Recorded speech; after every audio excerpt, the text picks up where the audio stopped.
April 12 Singapore NUS ഹോബി ഓഡിറ്റോറിയത്തിൽ Vineeth Sreenivasan and 12 peace band live നടക്കുന്നുണ്ട്. അത് അറിഞ്ഞപ്പോൾ തുടങ്ങിയത് ഈ വേലായുധൻ.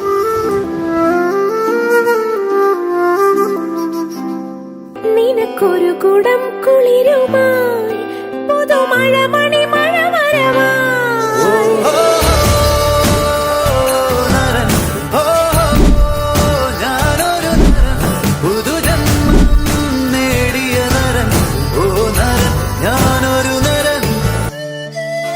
തെറ്റോൺസി ചുള്ളുക്കമ്പും പെറുക്കിക്കൊണ്ട് വന്നേ, പിള്ളേരുടെ സ്വിമ്മിംഗ് പൂൾ എടുത്തോണ്ട് വരാനല്ലേ പറഞ്ഞത്?